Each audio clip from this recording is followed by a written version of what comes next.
Live. How's it going, Mets fans, whoever you're a fan of? It's Wardy here, and I'm here to break down all the latest big Mets updates here in Metsland. And today's show, our latest segment presented by America's #1 sportsbook at BetUS. Check them out tonight, folks, for all your sports betting needs by using Wardy's promo code YouTube150. That way you too get a 150% bonus on your first deposit, $125 on your next two for a total of $3 up to $2,000. Whether you're hammering Mets money line for Game 3 tomorrow, or you're going to be hammering the NFL picks come this Sunday and Monday. Hopefully you guys didn't hammer the Jets last night. Yes, I did pick the Bills in my two-leg parlay there, paired with another pick, and that did hit for hit. So I do apologize to anyone and everyone that I offended. I did want the Jets to win yesterday. Sadly, they did not. But look, you got Devontae Adams, Jets fans, so don't give me too much flack. I told you, hey, you had to go out and prove it. It was a heartbreaking loss yesterday. Now today, you got Devontae pairing back with A-Rod there. So to all my Jets and Mets fans, I know you're at least somewhat happy about that. I am not a Jets and Mets fan, so I'm completely neutral every step of the way here.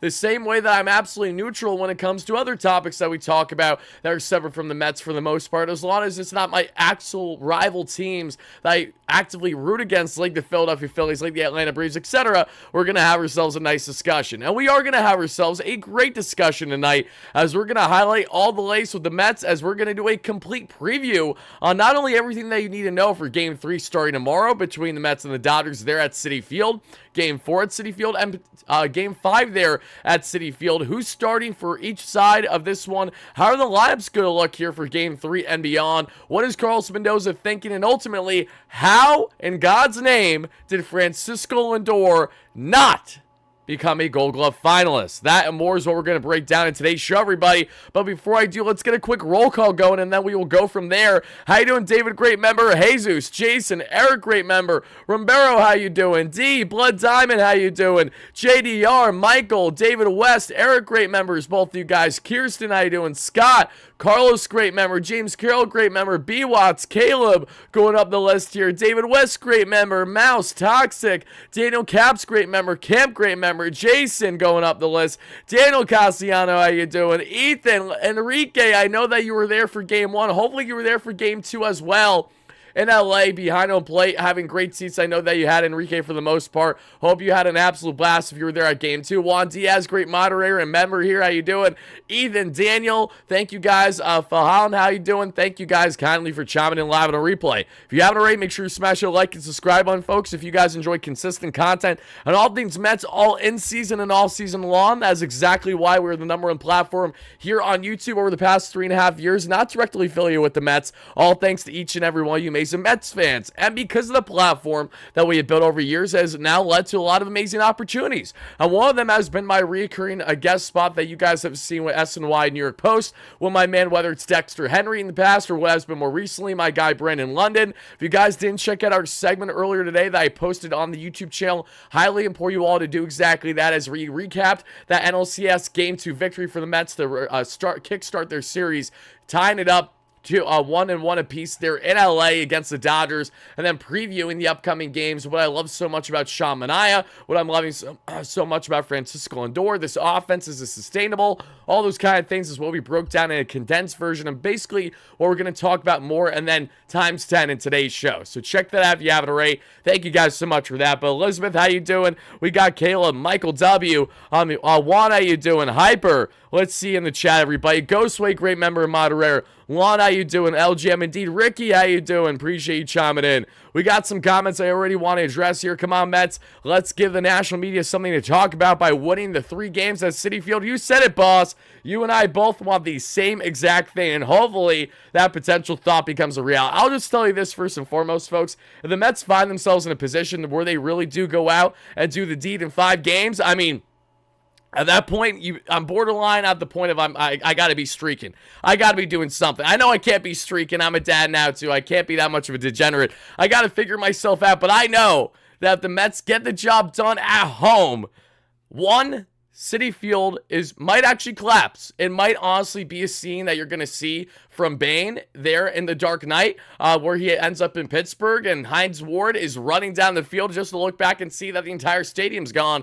But in this time of not because of explosives, we're going to talk about what I think is a far more realistic thing, and that is Mets fans absolutely roaring, stomping so loud that that thing's going to sink to the ground. I expect Mets fans to show up like never before. This NLCS beginning tomorrow for games 3, 4, and 5. You got Sevy on the bump there for game 1 that we're going to get into shortly, as because Luis Severino is on the bump for the Mets in this matchup. What does that mean? The Mets are rocking their black unis. Yes, you heard that correctly. The Mets are breaking out the black jerseys here for postseason play because Severino absolutely loves them.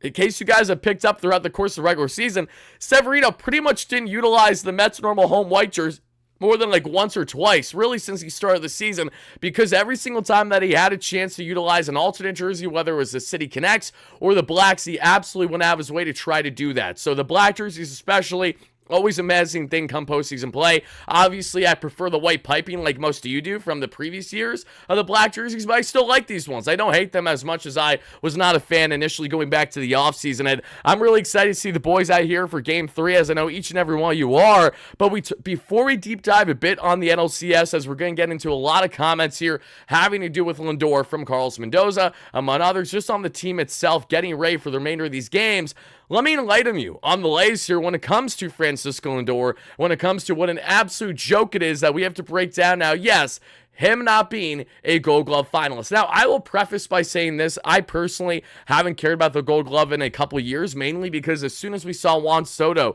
2 years ago become a Gold Glove finalist in his year with the Padres, when he was one of the worst corner outfielders in all Major League Baseball, that was a major problem for me, because what is the Gold Glove standing for? It's strictly defense. If you don't have defense, you don't have anything, right? So what's the point of being nominated for an award that you absolutely don't deserve to be in the conversation of? Well, sadly for the Mets and Francisco Lindor, it's another year where he's absolutely snubbed by MLB, and that's why I have in the poll for everyone watching live, have we reached the point of the MLB just absolutely having it out for the Mets? Because it sure feels that way. It's hard to view otherwise, because we have all the stats in the world to tell you why this makes absolutely zero sense. And the most obnoxious, most egregious thing about the MLB in this decision is that they decided to favor one specific stat that is absolutely flawed when evaluating that as the end-all be-all when you absolutely need to factor in all the other key numbers here. So let's do exactly that. So, who were the finalists?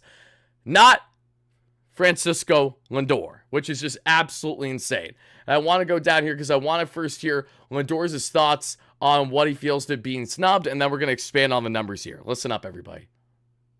What did you think of being selected as a Gold Glove finalist?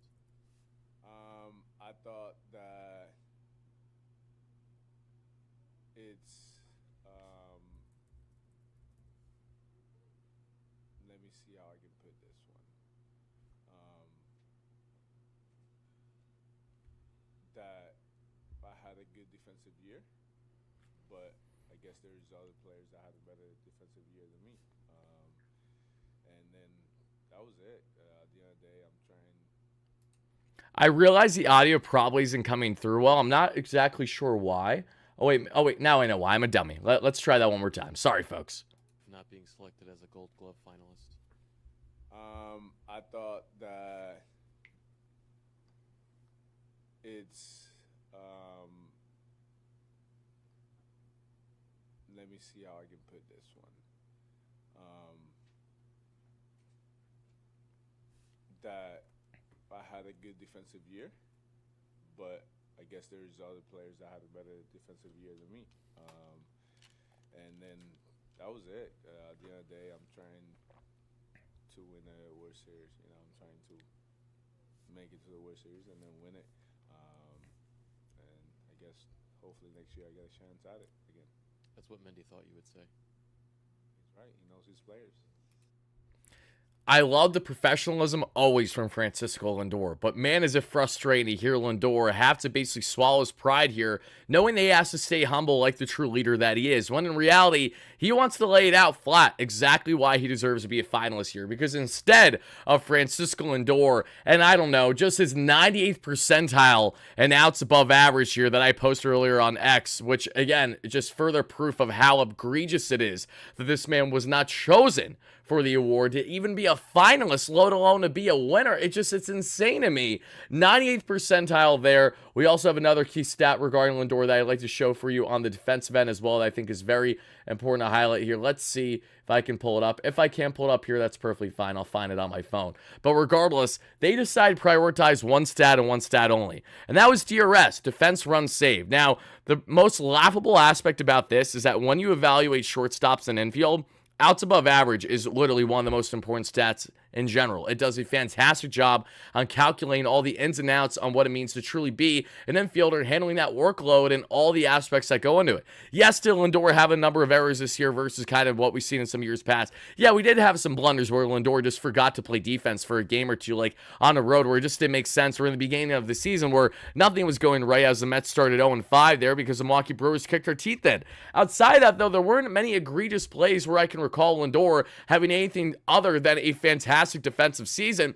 But because Mason Wynn led all Major League Baseball in a plus 14 DRS, Ezekiel Tovar was a plus 9, and Dansby Swanson was a plus 7, that apparently trumps all. When, mind you, DRS has been notoriously known, at least by many in the baseball community, as being a stat that definitely profiles better when it comes to evaluating outfielders more than infielders. But instead, for whatever reason it might be, they are deciding to, in fact, prioritize the opposite here. So the Mets, even with Francisco Lindor having a fantastic web gem of a season yet again, is absolutely snubbed of Gold Glove finalist potential here, and it breaks my heart for a guy who's laid it all out there literally since the start of the season. It makes absolutely zero sense to me whatsoever, and I don't think I'm the only one that feels that way. I was texting my Red Sox fan buddy, Robbie Hyde, that many of you guys know in the baseball community earlier, and I was like, you gotta be kidding me. He's snubbed. He's like, no, there's no way. There's not been one person I've talked to that has rationally said or realistically said, hey, Francisco Lindor did not deserve to be a finalist. It makes absolutely zero sense whatsoever, especially when he's playing as great of overall baseball as he is, still with that great defense. Give the man his flowers. I'm firmly convinced the MLB has it out for the Mets.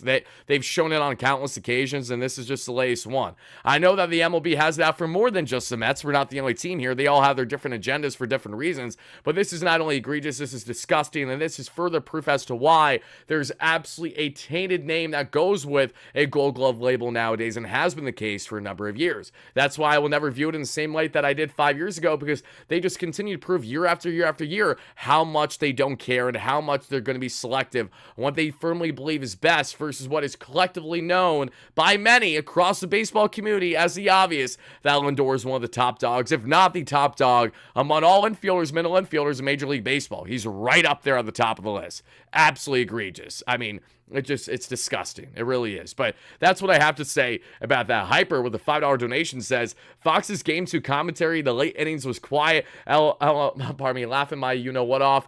They were so quiet because of the bias towards the Dodgers. I mean, of course, you got to realize Fox's commentary is also filled with what I believe Joe Davis, who already does their coverage for the Dodgers as is. And then you've got Derek Jeter. Derek never wants the Mets to do well. Derek views the Mets as a little brother, just like he did during his time with the Yankees. Big Papi has shown some support, which I appreciate that, especially as a Red Sox guy. A-Rod has tried to flip the script now after writing off the Mets entirely against the Phillies. Now he's riding the coattails of them.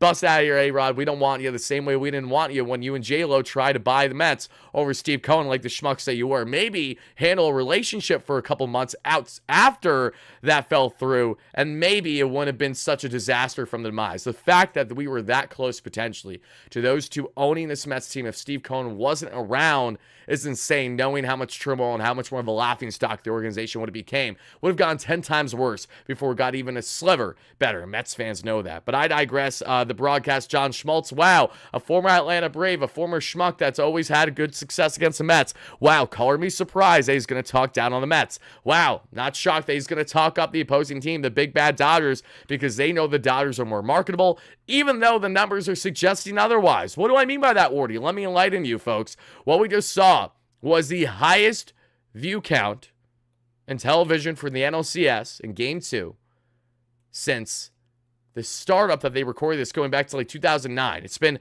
basically, what, 2009? Yeah, it's been like 15 years, if not more, since there has been that much viewership for a game relay like that. And the Mets absolutely have something to say about that. Yes, obviously, there's a lot of eyes, not only for Dodgers, but also from like the entire country of Japan. So I'm not exactly sure how they go about breaking that all up and adding up all those numbers. But either way, the Mets are certainly showing their fair share of interest from fans across the country that are beyond just Mets fans. Because a lot of people are starting to realize that this team is good. They may, in fact, have a more special run in them than what we've seen at this point. So that's what I gotta say about that, Hyper. Thank you so much for the donation. Greatly appreciate that. Let's see. Where are you taking my stat? What stat, David? Meanwhile, oh, David, wow. I kid you not. I didn't even read your thing until now. That was the NLCS was the most viewed game since 2009. Mets Braves game 1 of the doubleheader was the most viewed game in SNY history. Yes, I'm aware of that one. That game was bananas. We were covering it live here on the channel as it happened. But folks, that's the latest there with Francisco Lindor and the absolute snub job. Sadly, we live in a world where Francisco Lindor is not a Gold Glove finalist, but Luis Severino is. Explain to me how that makes sense. Again, not a knock on Sevy, but seriously, how? Shout out to Sevy, who's going to be getting that Game 3 start tomorrow. We're going to talk about him here more in a second. But he now joins Zach Wheeler, former Met, and Chris Sale, or Sean Manaea, really adopted his arm slot from this season, mid-season. That's where he really goes in hand with everything on the finalist front there for the Gold Glove among pitchers. But let me go down here because there were some comments I wanted to share earlier. Let me see if I can find them for each and every one of you. This is Luis Severino, folks, talking about preparing for Game 3. Let's hear what he had to say. You've obviously pitched in a lot of big games over the course of your career. I'm curious what the next 24 hours looks like for you in terms of how you mentally prepare for a moment like tomorrow, pitching in a big game at home in front of what should be a very excited crowd. Yeah, for me, I'm just gonna go through some videos, like I said before, see the matches, the past matches, past, taking at bats, and then I'm just gonna forget out everything. I don't know why this thing keeps stopping on me. Give me 1 second, everybody. Maybe that's why. Go to my house, probably play a video games, and that'll be it. You don't worry about tomorrow. Call of Duty. So Sevy said, I'm just going to do my normal routine, get back home, play some Call of Duty, and call it a night. That is his game plan here, preparing for Game 3 tomorrow. And speaking of Game 3, we're going to transition in that discussion in just a second, everybody. Ray, how you doing? Thank you so much for chiming in. Let's see. You introduced me to the Mets chat 2 years ago. That's awesome, Ray. Happy to hear that, brother. Blood Diamond, I know that you got a lot to say. I'm going to be getting some of your comments here shortly. Don't you guys worry. But let's hear what Mendy has to say as well as we look into this series, because this is going to pair with our preview, because he had this to say about veteran slugger JD Martinez. Carlos, a lot of guys have talked about the impact JD Martinez has had. What do you see specifically he's had from a hitting standpoint? Is he almost like another coach in uniform, and what is the specific impact? Yeah, I think just how guys starting to prepare individually, like what to look for just by having conversations with him. Hey, what are some of the things that you look for when you are doing your homework, when you're preparing and you're going to face this guy? And then not only individually but collectively. And then whether it's swing path, whether it's, there's a lot mechanic-wise that he's pretty smart when it comes down to hitting, and he's been a huge part of this team since he got here. And, I think it's a privilege to have a mindset like that. But then you got to give credit to our hitting coaches, too, that, are willing to listen and then just kind of bounce ideas of each other. And then, okay, this is what we're seeing. What do you got? And then just like with every player. But JD has been huge for us as a team. Great guy in that clubhouse, not only for the offensive side, but just the experience and the way he sees the game and how he prepares, and special guy. So Carlos Mendoza did say there is a strong chance, and look at that gorgeous ballpark getting ready for the NLCS tomorrow. I just got chills looking at it. I really wish I was going to be there, but I'm going to be here covering it live for you guys tomorrow and for our in-game and post-game coverage like we always do. So I hope to see you guys there for that one. But everyone attending the game, have an absolute blast. You got to heckle everyone top to bottom. You have to do it now. Even if you think it's going to add more fuel to fire, I assure you it will not. Just Do everything you got to do, get in the minds of the Dodgers, and let's take that Game 3 victory and get up, at least by a game here in the NLCS for Games 4 and 5. But just gorgeous ballpark, and then we talked about Lindor there. We talked about him playing the postseason, which I absolutely love this quote, but I'll get back to that before we wrap up our discussion here. And this is from, again, Carlos Mendoza earlier saying how there's a great chance that JD Martinez is going to find himself in the lineup, and this is something that I personally have a problem with, everybody, because look, Brandon Nimmo, the latest on Brandon, this goes directly in hand with our details heading into this preview with the NLCS. Brandon Nimmo has been dealing with plantar fasciitis. He's been dealing with this throughout the postseason, and it really kind of sparked up worse there in the NLDS against the Phillies. So much so that the Mets really wanted to initially start Jeff McNeil in left field yesterday, but they ended up not doing it because they did not have confidence in Brandon Nimmo to handle the range and handle what would hurt his foot quite a bit there, playing center while basically feeling like you have a hard stone in your foot all game long. That's not a fun thing to deal with for Brandon, and understandably so. Because of that reason, Jeff McNeil did not get a start in the corner outfield. Now, as we transfer into Game 3, JD Martinez, if he's going to be starting the lineup the way that we hear Carlos Mendoza basically preaching and saying it's going to happen, I'm fine with that, but that means Jesse Winker needs to still be in the lineup, and that's where do we give Brandon Nimmo an off day? Is this something where the Mets may consider not starting Brandon, begin the ball game, and shifting Jesse Winker potentially in that spot there in the order in the 3 spot, and then going from there, maybe bringing Brandon in later in the ball game? Because this is a big thing for me, because Jesse Winker has taken some really quality at-bats. Walker Buehler is on the bump between himself and Luis Severino tomorrow.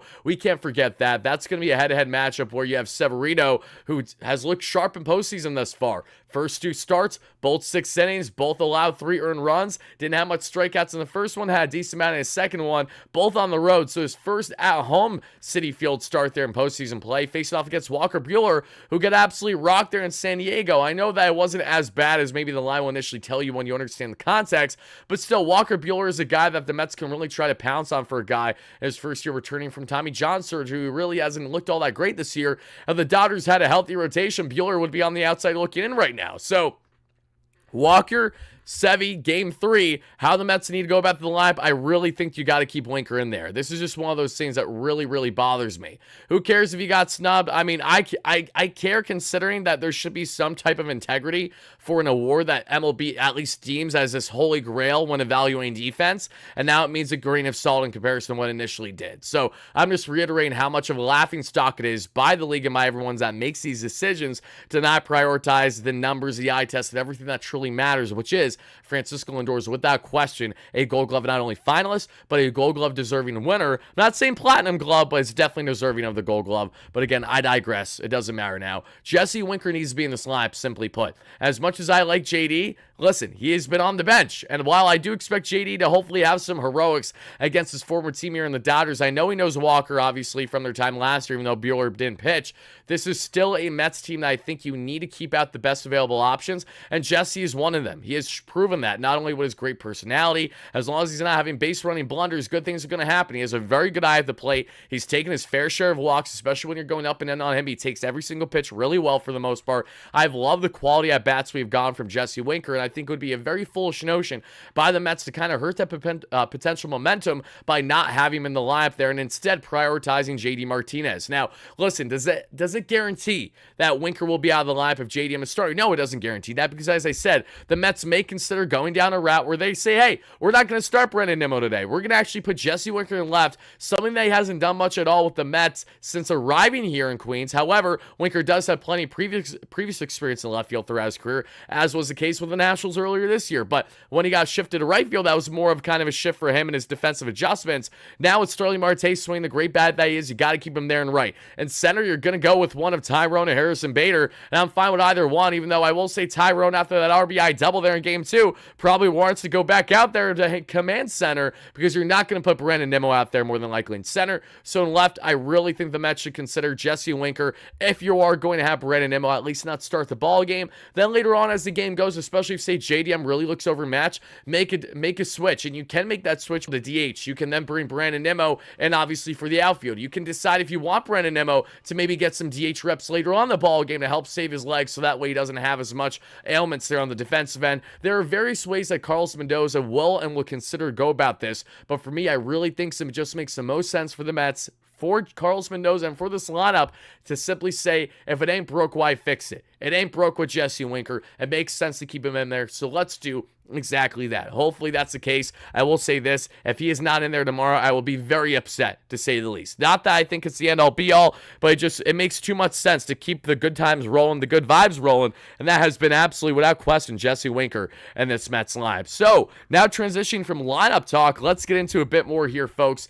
on the rotations for Game 3, Game 4, and Game 5. Before I do, shout out my man Borna with the $10 holla. As always, I love you, Borna. Guys, make sure to check out all the amazing work he has done there at Hogwatch and all the amazing things he's building in the media space here at Hog Media, in which I've had a fantastic time working with him over the past year. Borna, I will hit you after I'm done with the live show. Don't worry, brother. I got you covered. Appreciate you chiming in, as always. Thank you so much for the $10 holla. It really means a lot. But guys, let's talk about this rotation, okay? Because Game 1, head-to-head, we got Severino, Walker Buehler, as we just mentioned. On paper, you love that matchup for the Mets. You love the idea of getting Buehler hopefully out of the ball game in 4 tops 5 innings and starting to attack a very healthy, a very fresh Dodgers bullpen with their high leverage guys. Yes, it utilized plenty of arms in their bullpen loss to the Mets in Game 2, 7-3, but when it comes to the high leverage guys, they're in Evan Phillips, Blake Trinan, and Michael Kopech. They haven't pitched in multiple days. They are locked and loaded, ready to go. Don't be surprised if all three are utilized by the Dodgers there tomorrow if it's a tight ball game.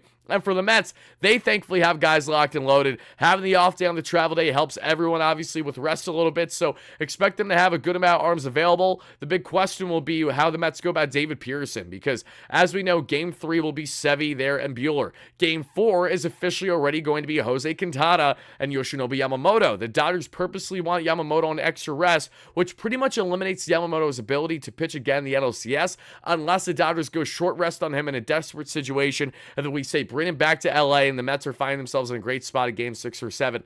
Either way, Yamamoto, they're still being fairly precautionary on knowing the ailments that he's had this year in his first year in pro ball. Yamamoto, who will be pitching at Citi Field this Thursday with a packed Citi Field crowd where, listen, we all wanted Yoshi really bad in the offseason. We don't have a personal vendetta against him other than the fact that he took the same contract that Steve Cohen offered him and said, sayonara, bye-bye, I'm going to go and get that match by the Dodgers because I want to play with Shohei Ohtani. I want to be with the best team on paper, which I don't fault him for entirely, but because it's postseason play, screw you, Yoshinobu. We are going to absolutely talk so much shit. We're going to give you hell because that's what we got to do. We got to get in your head. We got to make sure that you cannot hear the pitch com pitch by pitch. We got to make sure that not Yoshinobu Yamamoto, but Shohei Ohtani looks absolutely lifeless as he did against Shamanaya, but is the case here against either against Severino at times or against the bullpen. We got to throw off this Dodgers team as much as humanly possible. Throw out all the stops. I don't care what you got to do, Mets fans. This is where you go absolutely unhinged. You do everything imaginable to make sure that you can help the Mets have home field advantage,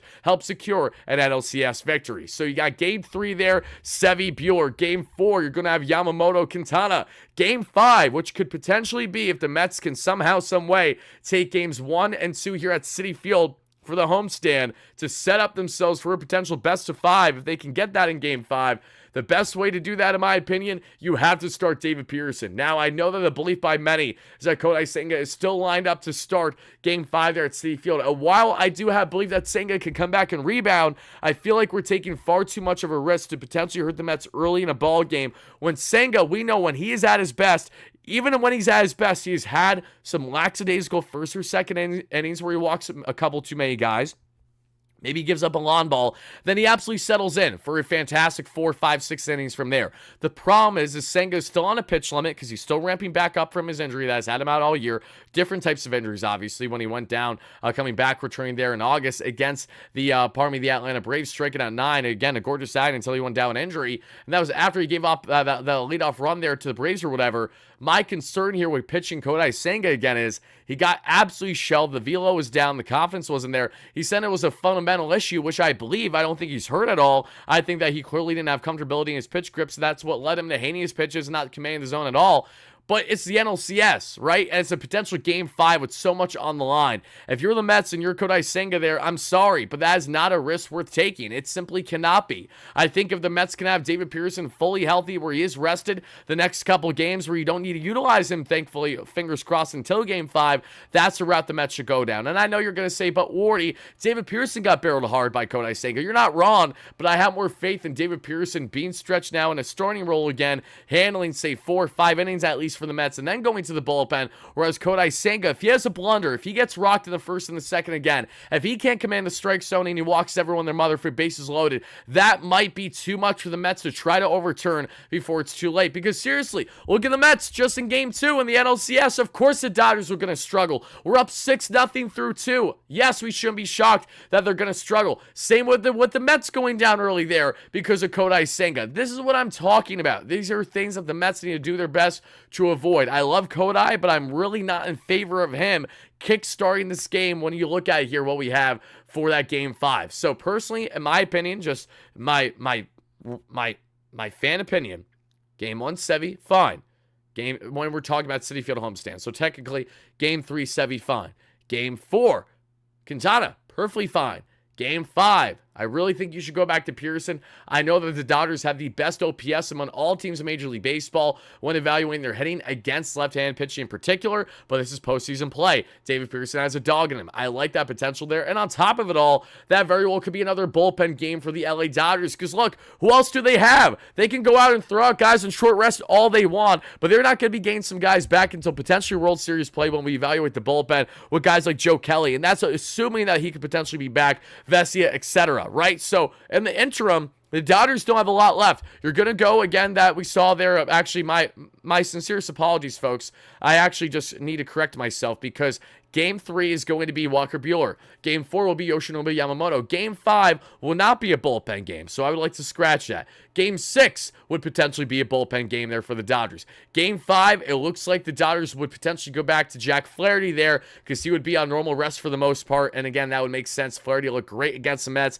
He went 7 strong innings against us. Nothing we could do about it. Wouldn't be shocked if something similar happened again, but at Citi Field, with that crowd roaring, I do like the odds of things being different than what they were dealt the first time around there in LA. But yeah, simply put, bullpen game, if it were to happen with the Dodgers again, it would more than likely be Game 6 at minimum because they know that they have everything lined up at least for the next 3 days, barring changes, barring guys potentially getting rocked early in ball games. But let me see some of the comments that you guys got for me in this one, and then we'll break it down. Again, you guys don't got to completely agree with me. I'm not saying the Mets are going to do this. All I'm saying is what I have been calling out is exactly what the Mets have been doing over the past 2 weeks. Pretty much every single decision that Carlos Mendoza has made when it comes to pregame laps, a lot of the times when it comes to rotation configuration, I've pretty much been able to read him like a book. But the one thing that I haven't been able to read well has been some of the bullpen decisions, in which they worked yesterday, but they were scary until they weren't scary, right? They were. You had some concern with Maton initially coming in, even though he got a huge double play ball, which was awesome. You had big concern with Edwin Diaz there initially, and 2 on, no out to kickstart the 9th inning. I mean, man, oh man, not feeling good about it, and then he strikes out everyone their mother. So there are definitely some things about the Mets' decision-making that I haven't loved, but I've definitely still worked out in the end. And one thing that I really have loved about the Mets' decision-making that has to do with the series coming up for the next 3 days doesn't have as much to do with the guys on the field, but the guys off the field, the guys who used to be here. Buckle up, everybody. You know how we were just talking about Mets Game 5 there at Citi Field? Potentially a game that the Mets could utilize to clinch, yes, you heard this correctly, the NLCS series if they take the next 2 games, which is God willing, knocking on wood. Yes, folks, the 2015 Mets are returning. Matt Harvey, the Dark Knight, Yoenis Cespedes, La Potencia is coming back to Citi Field, and they are going to throw out and catch the first pitch there for Game 5. What's going to happen in Games 3 and 4, you might wonder. Don't worry, I got it right here for you. Game 3, Darryl Strawberry is going to be throwing to, yes, Dwight Gooden. I kind of find it funny how it's going to be Darryl throwing to Dwight and not the other way around, but why the hell not? Let's mix it up for a change. Game 4, Robin Ventura is going to be thrown out to Edgardo Alfonso. So basically, the Mets are paying homage to like all the key Mets runs that we have seen over the past couple of decades, because you think of the 86 Mets, you think of the early 2000, getting to the late 2000 Mets there with Ventura and Alfonso, and then we get there in Game 5 when we have Yoenis Cespedes and Matt Harvey. So yes, the boys are going to be back. They did find Cespedes. They finally found him after all these years and after he dipped there after getting a couple at-bats in the COVID-shortened season. He's back. He's probably going to have a gut on him just like he did there playing for Team Cuba a year and a half ago there in the WBC, which I did not get anywhere. But no less, the boys are back in town and they're ready to throw out first pitches, and they're ready to get the crowd absolutely amped up and going for some NLCS play. I know, where the hell did they find Cespedes? Indeed, Jesus, I'm asking the same questions like each and every one of you. Reginald says on the pig form, seriously, oh my God, I'm so glad we're far away from that laughing stock of what was the Mets at the time. Seriously, trying to figure out, okay, Yoenis Cespedes, bad heels, basically a plantar fasciitis thing going on for himself. And then you find out his ankles are cooked. How did his ankle get cooked? He bent his ankle, basically fell in a ditch or a little pothole, whatever it was, on his own ranch because he was trying to evade a wild boar. Like, are you kidding me? Like, you can only make this up if you're not a Mets fan. But if you're a Mets fan, this is all real. This is reality. This is what we expect. I'm just grateful that we have went far from that, at least in Mets land. You know, the last big hiccup, I think, in Mets land on the controversial end, really has to be a combination of the Rad Raccoon incident in 2021, Zach Scott having a one too many, even though that he was cleared of everything, and being fired that way. I mean, Jared Porter prior. A lot of drama in 2021 season. 2022, not so much, honestly, in the headlines on a negative end, outside them just falling short towards the end of the season. 2023 was a laughing stock for various reasons, but it had more so to do with just the guys not being healthy and the guys not playing well when they were healthy. Yeah, it's kind of nuts, but thankfully we have reached far from that laughing stock that was the Mets all over the years. But that's what we got there, folks, for your series preview. I look ahead in these matchups and I look at the pitching, and look, Yoshinobu Yamamoto had a very sharp second outing after getting rocked his first postseason outing. I think Yoshinobu Yamamoto at Citi Field with the crowd absolutely roaring Yoshi in a negative fashion the entire ball game is not going to bode well for him. And I'm not just saying this as a biased fan. I'm saying this as a rational fan. We all saw what happened in games 1 and 2 in LA, right? I know the Dodgers dominated in game 1, but what about the Dodgers fan base is intimidating? There's nothing about it that's intimidating. All they do is yap. That's all they got for you, and there's nothing else. They're the same Dodgers fans that show up late and then try to leave early because they want to cut in to leave the traffic, which I understand, but you're still fair weather for doing it. That versus Mets fans who haven't experienced NLCS play in roughly a decade, whereas Dodgers fans are spoiled of this kind of play every single year. They're going to not only show out in Queens, folks, but they're going to show out bigger and better than we have ever seen this year. You thought things were bananas when the Mets had themselves their NLDS games against the Phillies. Nothing is going to touch what is going to now be the NLCS. It's going to be roaring, it's going to be rocking, and they're going to make this Dodgers team intimidate from start to finish. I'm not only speaking into existence, I feel so confident in saying it. We have seen this Mets team do it. New York fans are absolutely different. They are a different breed. They're a different animal. They can be your absolute best friend, or they can be your absolute worst. And I think it's going to be the latter for a lot of Dodgers fans attending these ball games, and ultimately the players themselves going on the field. We have all the respect in the world for guys in Shohei Ohtani and this entire squad. I don't really hate anyone on the Dodgers outside of Yamamoto for not coming here, right? But like Freddie Freeman, I've always had the utmost respect for. Mookie Betts, same thing again.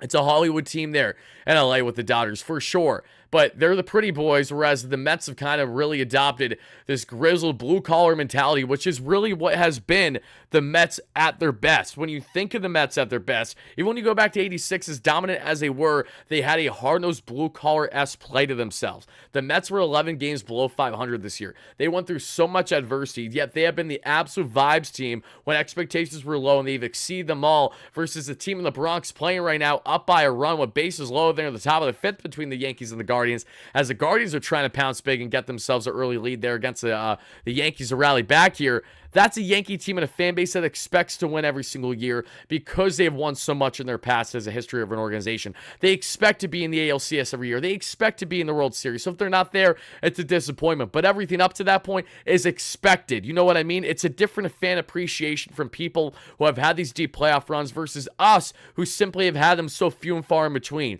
We're rabid animals. We're going to let it loose there in Citi Field every single game, rightfully so. And I'm just so excited to see how the fans are going to go about appreciating every second, every step of the way in this one, folks. And we got some more that I want to share on you for this NLCS preview to hear your further thoughts on it. But before we hear more on your further thoughts on all the things regarding the Mets in this NLCS matchup, folks, let's take a quick word of pan and talk about what we're doing here with our amazing sponsor here at America's #1 sportsbook here in just a second. Because again, I'm sorry that I told you so, but yesterday I absolutely told you so, folks. I told you that we were going to be hammering a winning order bet. We had ourselves a two-leg parlay yesterday, which was the Yankees and the Bills, and we hammered both, and we won both on the two-leg. We also did a separate two-leg that had the Bills over the Jets yesterday and the Mets there potentially game one. So speaking of the Mets, and let's transfer right into this, how they match up with their odds tomorrow against LA. Will they be the money line underdog, or will they be the favorite? Let's see. The Mets are the money line underdog, minus 109 there. So guys, if you deposit $109 and the Mets win outright, you're going to come out with an additional 100 that you have there with 209 total. I am going to be hammering the Mets outright there on the money line. I have confidence in Sevy. Listen, Sevy held his own on the road, right? That's a big deal. 2 6-inning outings there of 3 earned run baseball, held his own, kept the Mets in the ball game. And what Severino has done so well this year has given us length. Now I know you're facing a big bad Dodgers team that is definitely a team that can eat up Sevy's pitches for breakfast, especially when you look at the left-hand hitters in Freddie Freeman and Shohei Ohtani. It will not come easy, but at the same time, nothing has come easy for this Mets team, and they still have prevailed big time. I expect that again here. I'm hammering the Mets with a 50 burger. That's going to be 50 to win 45, so basically just under there is what 100 is what we'd be getting, right around 95, 96 if the Mets went outright. I'm hammering that, folks. If you guys are going to tail my bets, bet responsibly. I'm not a betting expert. I'm a biased fan betting right now, but I love my Mets, and they've been rolling, so why not drop some dough on them? Use my promo code YouTube150. That way you too get a 150% bonus on your first deposit, $125 on your second and third, up to $2,000 for all your sports betting needs on Mets bets like this or whatever you decide to hammer, guys. Good luck. As always, shout out BetUS at betus.com.pa for all your sports betting needs. But as we reel back in this one, I sincerely apologize to everyone watching live on a replay. I did not mean for my intro to run there for a hot second, yet it did. Let me make sure I didn't miss any more notes here on what has to be said on the Mets in this NLCS preview. Oh yeah, I did want to share this comment on Francisco Lindor because personally, as not only a believer in Christ, but a proud follower of one, I just really appreciate certain comments like this, and I understand that this might not be appropriate for everyone in the audience, but I also, quite frankly, don't care. If Lindor is going to talk about it, I'm at least going to listen. So listen up, everybody. This is what Francisco has to say about playing in the postseason. We've seen a number of elite players that come to the playoffs and have a hard time performing, whether for whatever reason it might be. When you first hit the playoffs, you've done well ever since. Is there something, can you acknowledge that it's not just the same game as it is during the regular season, that it does take a little bit of a mental adjustment to be able to perform in October? Yeah, I can acknowledge it. It's not. It is the same game. There's more pressure. There's more. There's more stake. I guess that's kind of what I'm trying to figure out how to say. With that being said, every pitch matters a little bit more. Every swing matters a little bit more. Every at bat could be decisive whether you play a game tomorrow or not. So. Yes, you are focused. You study a little bit more in depth, Oh, my apologies, folks. I don't know why the audio isn't running as well as it should be right now, but regardless, this is a quote from Lindor himself when speaking on the postseason. I thank the Lord for helping me to be able to contribute in the postseason. There is a lot of pressure, and that pressure is a blessing. I've sat home this time of year, and it sucks. To be in this position right now is fantastic. And mind you, Lindor is one that really gets emotional when it comes to not having a deep playoff run, or let alone not even making the playoffs at all. That's definitely something that hits home for him as a guy who got early playoff taste in his young career, all the way back with the Cleveland Indians, now turned Guardians. They were the Indians when he was there, obviously. But Lindor, he was part of that huge playoff run where, sadly for them, they lost in 2016 to the Chicago Cubs after the Cubs got curb stomped by the Mets the year prior, as the Mets took care of business against the Cubs and the Dodgers, and sadly lost to the Royals in 2015. It's been a long time coming for Lindor. That was 2016. This is 2024. We're looking at a good chunk of time since he's been back in this position where he's made it all the way to the NLCS. I mean, that right there, how many years is that? I can't do math, so we're going to go with an estimate of 8 or so. Either way, shout out Lindor, because I know that this is a lot of things that every player prays for every single year just to crack postseason play, but a guy who's been the utmost leader and captain the way that he has been for this Mets team, it's all the more impressive to see how he has stayed level-headed throughout the years, with the first frustrating couple of years with the Mets as well, especially 2022 falling short the way that we did. Lindor was not a key factor as to why, and he has been an unsung hero, an unsung captain, a true leader for this Mets team when it has mattered most. almost all year long outside of the start of the season there in the first month and a half or so. But everybody, I definitely want to answer some comments that you guys got for me because I know that you guys got some great ones. So I'm going to take the time to answer them right now. And I don't know where we are in the like count on the live show, but if you guys can continue to smash a like and subscribe button for your guy, it would be greatly appreciated. Thank you so much. I'm very anxious, but I'm also I'm calm, cool, and collected. I don't know. Outside of a couple games this year in the build-up for the games, I haven't been overly stressed. But as games have begun, and as we've covered them live here on YouTube every single game, that's where I've been most anxious. My emotions have been through the roof. I understand that I've been a little louder than I think some of you guys have appreciated, and I apologize for that. I'll try to dial back a little bit. It's really hard for me not to contain myself as a genuine Mets fan after all the amazing things that have happened in this year's postseason run. I mean, even if the Mets get curb stomped at Citi Field and they lose the series, which again is a worst scenario, which I'm knocking on wood doesn't happen, I'll just say this. This is a Mets team that just has proved so much amazing things this year. They deserve to be here, and no one should be absolutely giving them hell whatsoever with however this series ends. They deserve to be here. They deserve the credit. We might have short-term emotion depending on the results in a negative fashion, but when we look from a long-term point of view from how we entered the season and how the season started the first month and a half, no one is complaining about the Mets being where they are and doing the things that they have done in this year's postseason. Spanish, I appreciate you, my man. Thank you so much for being in here. Thank you, thank you. Sean, how you doing? I can't believe Lindor got snubbed. You and I both. I still can't believe it. It's an absolute joke, but it goes without saying that has been a common trend with everyone that has a key say in those decisions. Jay Gray, member, how you doing? Happy to have you in here. White Mike, how you doing? Appreciate you taking the time. Let's see here. I'm just happy to be playing in October, man. The way we've been playing will make this run memorable. 1,000%. I agree with you wholeheartedly there.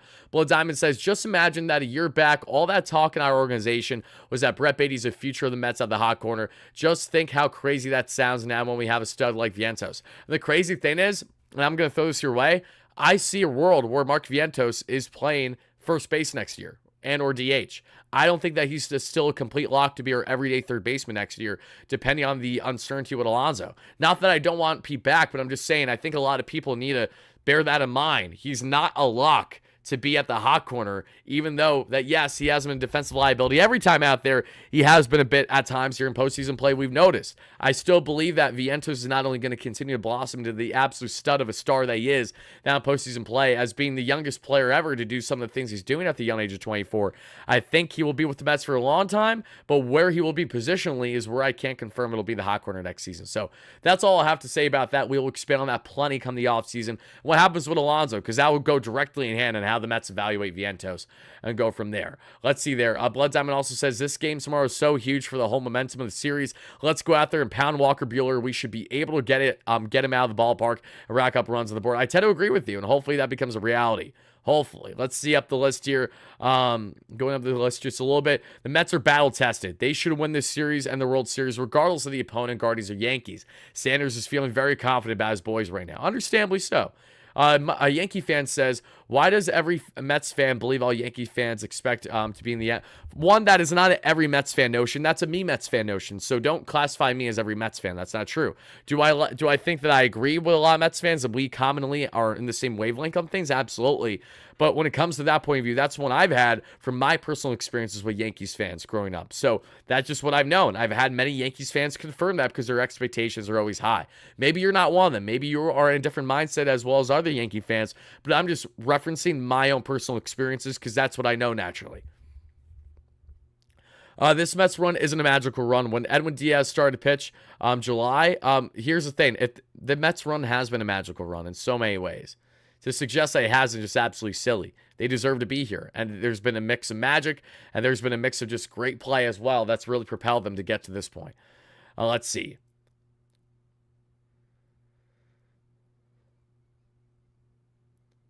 Let's see. Why does it seem like the lower the crowd volume on the Mets home games? Because they do. But that's normal. You got to realize they lower crowd volume at every game. Every broadcast is different. The crowd is usually louder when you're watching ESPN versus if you're watching, say, on FS1 or if you're watching through SNY. They go about them all differently based on the camera angles and how they go about their audio.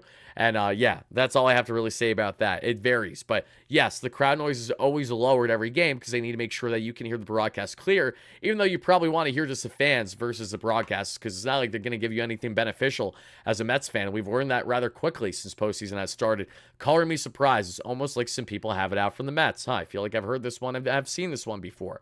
No less, we're very excited about the boys. I mean, we're all amped up. We're ready to go. And as I mentioned before yesterday, and I'll say over the past couple of days, and I'll say it again, we will have you covered for every single game here in the NLCS, barring changes. As long as I'm not attending a game, we're going to be covering everything to a T. So tomorrow's game around 8:08 p.m. Eastern, we will be live probably around 7:15 or 7:20. You know, we're going to start early. That's the goal here. That's my goal, at least, to start as early as possible tomorrow for a jam-packed 4+ hour long live show that hopefully has the boys victorious.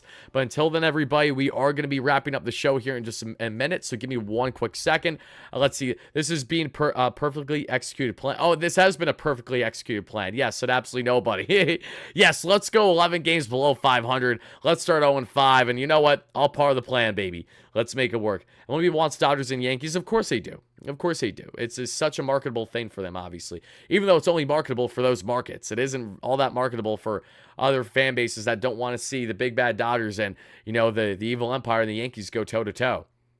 I could definitely see that happening also. I think we actually be a great first baseman in Vientos, and his defense at third has cut such a long way in compared to before. You're not wrong. He's capable at third now, whereas before he wasn't, so that's definitely a huge note. But yes, we'll see what happens when it comes to Vientos and his future at the position for sure. We're a year ahead of schedule from what Cohen planned. 1,000%, Lewis. You're 100% right. That's to a T, the current circumstance of the Mets. And that's what's made this year so fun, and what's so exciting about this all is that they've continued to just exceed expectation after expectation after expectation. Even the NLCS, seriously, the Mets handled that and didn't even need 5 games. The Dodgers need 5 games. They lost their top southpaw reliever in Vesia because of it for the NLCS.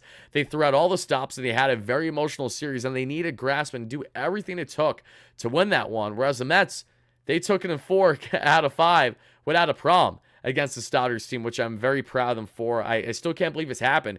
Even yesterday's victory, it's still like a pinch me, I'm dreaming moment, but we're just so grateful to be here in Metsland, to be appreciating this team for what it is. And as we head into the next couple of games, listen, the Dodgers lineup is probably not going to deviate much. Might deviate a little bit, but Tommy Edman, I'd imagine, is going to probably stay in that 6th spot, if not move a little bit higher, because he had himself a 3-hit game, a couple RBIs against the Mets. He had a really good game against the Mets in game 2. Dodgers will still continue with Shohei, Mookie, Freddie, or Shohei, Mookie, Tio, Freddie. Either way, some combination of that 1 through 4 is what you'll be getting. From there, you're going to have your Max Muncies, your Will Smiths. You're going to get everyone in company there. Kike Hernandez. How high or low is he going to be in the lineup there for these matchups? So we'll find out, but I'm definitely excited to see how things are going to transpire there beginning tomorrow, everybody. So until then, I hope you all have a fantastic rest of your night, day, evening. Whenever you're watching this, folks, the Mets are looking to do business. They're looking to get more damage done. They're looking to secure an NLCS series victory at home, and they now have a prime opportunity to do that. It's, again, the ball's in their court. Homestand for the next 3 games. If it goes beyond 3, then you're going to have to try to do the deed in LA. An easier task said than done for sure. Not a task that's improbable for this Mets team, but is as likely as securing it at home. That's one thing that I can't confidently say at this point in time. Go out, show out for your fans, boys. Go out, do the deed. We're so proud of you with the amazing run that you've had this season, but it ain't over yet. It's just getting started. Thank you guys for watching. Love you guys all to death, and let's effing go Mets, baby. I'll see you guys tomorrow for in-game, post-game, and everything in between here live on the WardyNYM platform.